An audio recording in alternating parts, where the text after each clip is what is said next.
Et nous avons beaucoup de questions à vous poser. Christophe Lemoine, bonjour. Merci d'être sur le plateau sur France 24.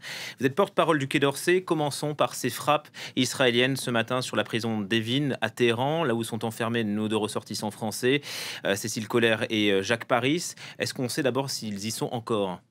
Écoutez, nous sommes évidemment très inquiets sur le sort de ces deux compatriotes qui sont otages d'État en Iran et qui sont emprisonnés dans la prison d'Evin depuis plus de 3 ans, dans des conditions qui étaient déjà extrêmement affreuses avant le début des frappes. Bien évidemment, la situation actuelle nous rend encore plus inquiets. Nous suivons cela avec beaucoup d'attention, en lien notamment avec les autorités iraniennes, puisque c'est un point qui a été évoqué par le président et le ministre dans leur contact avec leurs homologues. Encore une fois, ça reste notre grande priorité d'obtenir leur libération. Les Israéliens, là, les mettent en danger ? Encore une fois, ils sont emprisonnés alors qu'ils sont innocents. Donc la mise en danger, en fait, elle date d'avant. Enfin, si vous me laissez dire ça ainsi, c'est-à-dire qu'ils sont emprisonnés depuis 3 ans. Donc la première des responsabilités incombe aux Iraniens.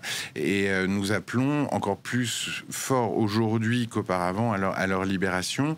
Nous sommes bien évidemment en lien avec leurs familles de manière quotidienne pour faire le point et pour suivre effectivement cette situation qui est extrêmement préoccupante. Mais vous ne demandez pas aux Israéliens d'éviter de frapper la prison d'Evin ? Nous avons passé tous les messages que nous avons pu passer aux autorités iraniennes et puis à tout le monde pour indiquer qu'effectivement ces 2 Français étaient dans la prison d'Evin.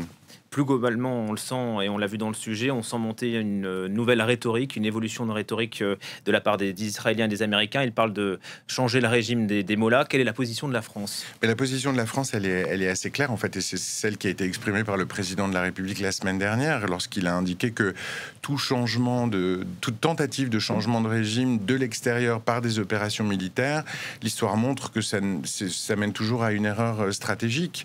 Et en l'espèce, ça le serait aussi. Et puis, au fond, la question qui est centrale dans le conflit actuel entre Israël et l'Iran, c'est d'abord le programme nucléaire iranien. Et c'est cela qui doit être traité au premier chef. C'est la question de la prolifération nucléaire. C'est une question qui occupe la diplomatie depuis longtemps. Et les frappes affaiblissent le programme nucléaire aujourd'hui. Les frappes... plus que la diplomatie ? Les frappes, honnêtement, c'est une réponse militaire à une question qui est d'abord diplomatique. On sait que on ne peut contraindre un État à respecter ses engagements au titre du traité de non-prolifération nucléaire que par une négociation diplomatique qui peut être longue, mais qui doit offrir à la fin un cadre solide et des conditions de vérification solides. C'est ce que nous devons faire avec l'Iran. C'est ce que les Européens ont proposé de faire le vendredi dernier à Genève avec le groupe E3. Et c'est ce qu'a redit le ministre aujourd'hui à Bruxelles. Encore une fois, il n'y a pas de solution militaire à cette crise de prolifération nucléaire. On sent quand même la France sur une position d'équilibre assez difficile à tenir sur le court terme ou moyen terme si les frappes continuent. Pour le moment, effectivement, on est dans une situation où on assiste à une escalade extrêmement dangereuse, puisqu'encore une fois, vos images le montrent, il y a une escalade entre Israël et l'Iran qui est porteuse de beaucoup de dangers pour ces 2 pays, pour la région et pour la stabilité de la région. Donc il faut que cette escalade cesse et il faut que le dialogue reprenne. Quel est votre regard sur cette opération américaine, donc marteau de minuit, lancée dans la nuit de samedi à dimanche par Donald Trump sur les sites nucléaires en Iran ? Mark Rutte, le chef de l'OTAN, dit qu'il tout s'est fait dans la légalité. Le chancelier Merz dit qu'il n'y a pas de raison de critiquer ces frappes. Que dit la France ? La France dit simplement que nous n'avons pas participé à ces frappes ni dans leur planification ni dans le côté opérationnel. Mais encore une fois, elle n'était pas nécessaire. La solution militaire ne peut pas offrir une solution de long terme. Donc on comprend qu'il y a en ce moment des frappes de part et d'autre, des frappes israéliennes, des frappes américaines, des frappes iraniennes sur le territoire israélien. L'ensemble de ces frappes font des morts civiles, beaucoup trop de morts civiles des 2 côtés. Et comme chacun sait, toute guerre doit se terminer par une négociation et le temps de la négociation doit arriver au plus vite. Mais vous condamnez ces frappes, oui ou non ?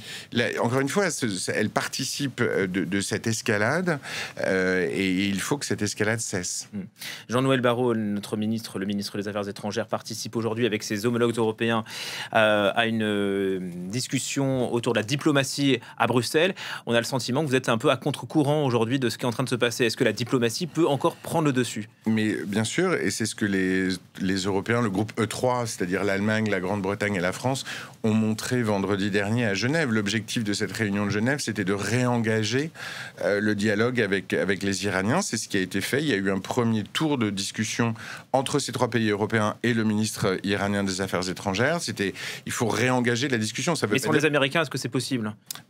Encore une fois, ça ne veut pas dire que tout est possible tout de suite. Ça veut dire qu'il faut réengager une discussion, reconstruire un cadre de négociation et reprendre des négociations sérieuses pour obtenir un cadre stable, solide et sérieux pour le programme nucléaire iranien. Vous organisez au Quai d'Orsay le rapatriement aujourd'hui des ressortissants français qui se trouvent en Israël. 250 000 Français aujourd'hui vivent en Israël. Ils ne sont pas tous à vouloir repartir, bien sûr. 160 Français ont été rapatriés ce matin. Pourquoi est-ce qu'il a fallu attendre plus d'1 semaine pour rapatrier les premiers Français?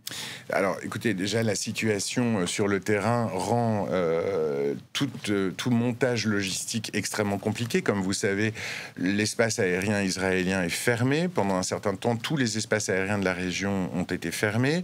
Aujourd'hui, l'espace aérien jordanien est réouvert. L'espace égyptien est ouvert, ce qui permet de proposer aux Français qui le souhaitent une sortie par la Jordanie. C'est ce qui s'est passé hier avec ce premier vol qui a été affrété et qui a permis à 160 Français qui étaient en Israël de rentrer par le biais de la Jordanie, puisque c'était le seul moyen qui nous était offert. Il y aura d'autres vols de ce type aujourd'hui, demain. Nous allons organiser et faire en sorte qu'il y ait des places disponibles pour ceux des Français qui veulent rentrer. Et puis, comme le président de la République a annoncé hier, il y aura aussi possiblement, mais ça c'est sous réserve de l'accord des autorités israéliennes, des rotations d'appareils militaires de Tel Aviv vers Chypre. Sans passer donc par la Jordanie. Sans passer par la Jordanie. Mais ça changerait quand même tout. Nous pourrons déployer cette solution-là dès que les autorités israéliennes nous auront donné les autorisations. Et aujourd'hui, nous sommes dans l'urgence. Il y a beaucoup de Français, on l'a vu dans les reportages que nous passons, qui attendent et qui sont bloqués depuis maintenant 1 semaine en Israël. Vous parlez de personnes vulnérables qui sont aujourd'hui rapatriées. Qui sont-elles? Les personnes qui sont vulnérables sont des personnes qui présentent des vulnérabilités du fait de statut médical, du fait de leur âge, du fait de leurs conditions, et qui font que leur rapatriement est peut-être plus nécessaire de ce fait que d'autres. Donc ça, c'est le travail du consulat général de France à Tel Aviv, de pouvoir recenser en fait les personnes vulnérables et pouvoir leur proposer des solutions qui soient plus faciles pour elles sans repasser par Amman. Et c'est la raison pour laquelle la France est tout à fait prête à déployer des avions militaires vers l'aéroport de Tel Aviv quand les autorités israéliennes nous auront donné le feu vert. 250 000 Français qui vivent en Israël, beaucoup moins en Iran. Ils sont quoi, 900, 1000? À peu près 1000, oui. Et est-ce qu'il y a des rapatriements prévus ou pas? Alors, l'ambassade de France à Téhéran est aussi pleinement mobilisée. Nous avons ouvert une ligne téléphonique dédiée pour recevoir des appels. Nous avons eu quelques appels de Français. Certains ont d'ores et déjà réussi à sortir.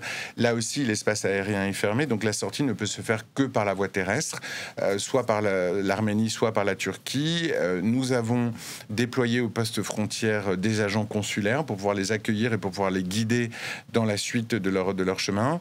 Il y a déjà des Français qui sont sortis par le poste frontière entre l'Arménie et l'Iran et qui ont réussi à prendre un avion à Yerevan pour ensuite regagner la France. Merci beaucoup.